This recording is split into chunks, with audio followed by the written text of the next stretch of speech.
boogeyman band coming round the bend. Is boogeyman band. Is boogeyman band. Greetings, my fellow Fright Fiends, and thanks so much for dropping by the Horror Zone channel. I hope everyone's doing well. And I just want to say happy Friday the 13th to all of my fellow fiends. For this video, I wanted to talk about two films that greatly impacted me. One a little negatively and one very positively. And one remains my least favorite in the franchise, and one is one of my favorite movies of all time for various reasons. So, of course, I'm talking about the 1-2 punch of Jason Goes to Hell, The Final Friday, and Freddy vs. Jason. Now, this came out on August 13th of 1993, and this came out on August 13th of 2003. And that's really crazy. And I remember seeing these films and having experiences that were very different. When this film came out, it was the first film since Jason Takes Manhattan, and that film was not received that favorably. I still remember seeing that film when I was 15 and loving it, even though it was different. And of course, the ending of that film, I had so many questions in my mind about where they could go in a ninth film. And then there was just quiet. There was nothing new coming out. Of course, I would read Fangoria and pick it up. And that's how, back in the 80s, 80s and early 90s, that's how I found out about, what new movies were coming out in terms of what new horror films were coming out. And when everything was quiet after Jason Takes Manhattan, I worried that the Jason film series was over. And, a lot of people didn't like Jason Takes Manhattan. People still rip that film. It's one of my favorites. I love that film. It's so much fun. When I started hearing news that they were making a new one, this movie was actually shot in 1992, and that's when I started hearing things about it. And I knew that it was, now it was going to be with New Line. Paramount had sold the rights to Jason, but retained the Friday the 13th name. So this film was going to be called Jason Goes to Hell and not Friday the 13th Part 9. And this film was going to be the final Friday the 13th film and was going to lead into Freddy vs. Jason. Now, I didn't know that at the time. I didn't know how this film was going to end, but I remember seeing the cast that was going to be in it, and I knew so many people from the cast. John D. LeMay was going to be playing the main character of Stephen Freeman, and John D. LeMay is one of my biggest heroes growing up because he played Ryan Dallion on Friday the 13th, the series, and I really was upset when that character was written out of the show. So to see him come back and go head-to-head with Jason, I said, okay, awesome. Right there, I'm sold. Also, you had Erin Gray, who was going to be playing Diane. She was a big character. I had seen Billy Greenbush and Critters. I knew Stephen Williams, of course, from 21 Jump Street, so I knew who he was. And I also, the fact that Kane Hodder was coming back to play Jason again. He reprised the role in Jason Takes Manhattan, which was already a milestone because no actor had done it twice. And then he was actually coming back to play him a third time. And this film really shocked me in its opening because at the beginning of the film, Jason is pretty much destroyed. He's blown up by a bunch of SWAT team members as he's, doing his normal thing in Crystal Lake. He's pretty much set up with this decoy and, chases this woman out into this clearing. And then all of a sudden, these people just show up. These SWAT team members show up and they blow him up. And then Jason becomes this sort of entity. He gets ingested by the coroner, played by Richard Gant, who eats his heart. And then the essence of Jason starts jumping into other people because the bodies that he's inhabiting cannot contain it. They start to get weak and they start to, to break down almost. So he has to sort of go into another victim, and then he has to be the only way that he can be reborn is through a Voorhees. It was a very different movie. I felt like the concept for the Friday the 13th films was very simple. And when I saw this, and I was 19 when this came out, so I was really young. And I went to the movie theater to see it by myself. I remember it happened a couple weeks after I had lost my job. I had worked at sort of like a department store called Best. I don't know if there was any other ones in the country, but it was out here in California. It was my first job after I graduated high school. And I was I did cash register and things like that. And you had there was a quota for the company that you had to hit. You had to sort of push their warranties and credit cards and things like that. And because they had been in Chapter 11 for a while, and that was sort of how they were getting more business. And I still remember going in the day that I found out I lost my job, punching my, your code for for my badge was my social security number. And I remember punching my code into the time clock and it rejecting it. And that's how I found out. And I still remember John Manzik was his name, who ended up having to let me go, and they gave me the option of firing me or laying me off. I remember that was weird, and at 19 I thought firing sounded worse, so I said lay off, which was stupid because I could have probably gotten unemployment. But I was only 19. I remember Joe Santos was the name of the guy that was the manager, and I remember seeing him sort of quickly walking to his car as I came out from the time clock area into where John Manzik was, knowing that, he didn't want to have to deal with laying me off. But I didn't hit their quota, so I lost my job. So when this opened, it was pretty much, I didn't have a lot of money, but I remember driving to go see this at Century 10 and watching it and being very confused by it. And if memory serves, I did go see it again, and still didn't like it that much. Not that there wasn't things about it I didn't like. I remember loving, John DeLeMay as Stephen Freeman, even though I wasn't crazy about his character like I was Ryan Dallion, but I still thought it was a cool character, and I liked that he was the lead in it.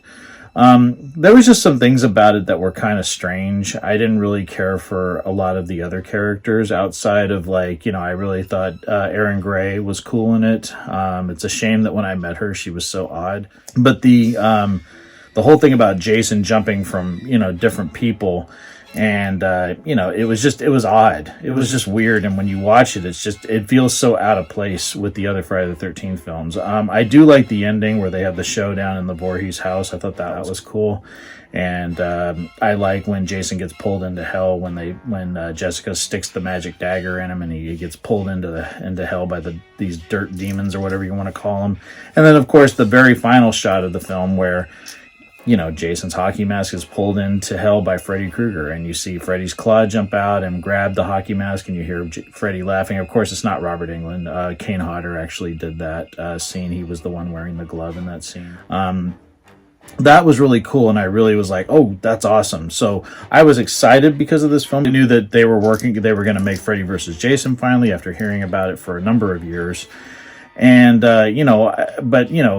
it just, the overall film has still just left me cold. Like I said, there's a couple of cool gore moments in it, and I like the scenes with Jason when he's there, and of course John DeLeMay is great in it, and I love Stephen Williams as Creighton Duke. I don't like everything about that character, but there's moments in it that I like. But again, it's the one I go to the least. It is my least favorite and my favorite horror franchise of all time.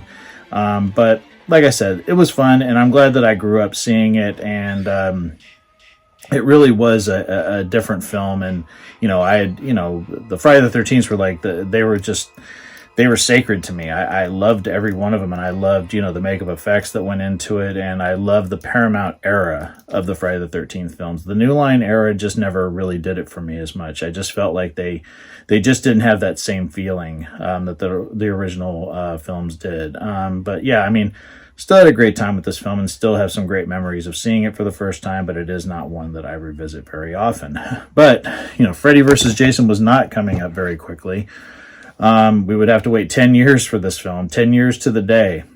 And when this came out, I was in a very different place in my life. I was a few months away from being married. My wife and I were engaged at the time. And I just remember the theater for this was insane. It was like going to a rock concert. There had been so much build up to this film coming out. They had like a weigh-in with Ken Kersinger and Robert Englund. It's almost like a Vegas style boxing event, which was so much fun. And of course Freddy's going to talk shit and Jason doesn't talk, so that whole thing was really fun.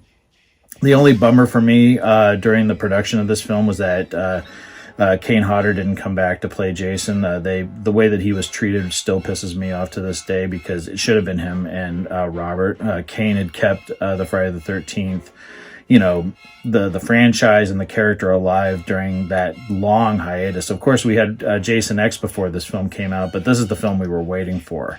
And between 1993 and 2002, it was Kane that was promoting the franchise. And the thing I love about this film is that you see, you know, both battle each other in both worlds. So you have a battle between them in the dream world. Freddy is stronger, and then you have the battle at Crystal Lake where Jason has the high ground. So I thought that was great, and I think it was a bloody awesome finale. Both of these icons sort of ripping each other apart. I thought that was amazing. I was always rooting for Jason when I saw this film, as much as I liked Freddy when I was a kid. I've sort of, as I've gotten older, and I've mentioned this in my video talking about the Saw franchise, I don't revisit the Nightmare on Elm Street movies that much anymore, and I don't know why. I just sort of, they weren't as interesting to me as I grew up, and I realized that my heart was always with the Friday the 13th franchise. But yeah, I absolutely love this film.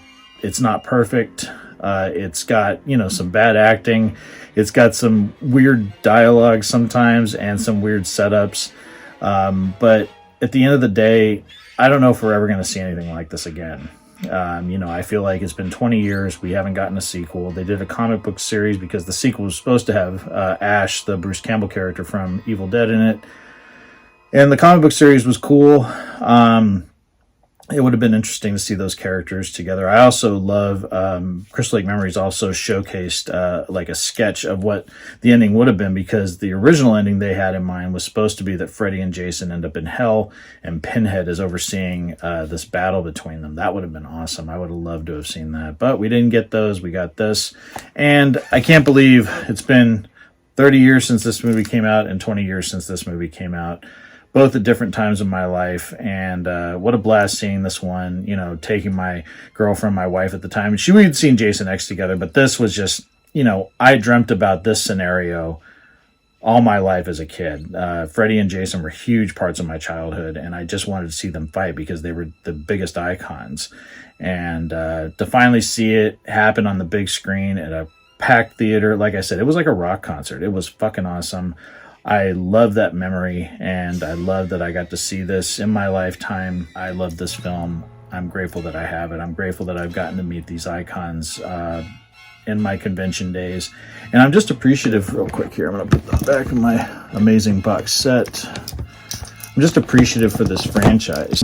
And even though Jason Goes to Hell is not my favorite, I'm still grateful that it was made. I'm still grateful that it led to one of my favorite films of all time, that being Freddy vs. Jason. Yeah, I just thought I'd do something a little bit more personal and different for this Friday the 13th.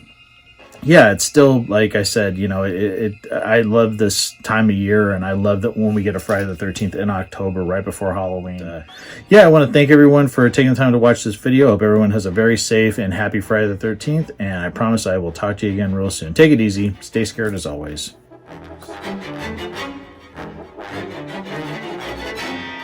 Hey, my fellow Fright Fiends, I just want to thank everyone for supporting Boogeyman Ben's Horror Zone. If you haven't yet subscribed and you'd like to, please hit the subscribe button down below. Click the bell notification so you're updated every time I drop a new video. I try to drop a video at least once or twice a week. The Horror Zone is a passion of mine, and it really makes me happy that I can share that passion with all of you guys. Thanks so much again for the support, and I'll talk to you again real soon. Take it easy. Stay scared as always.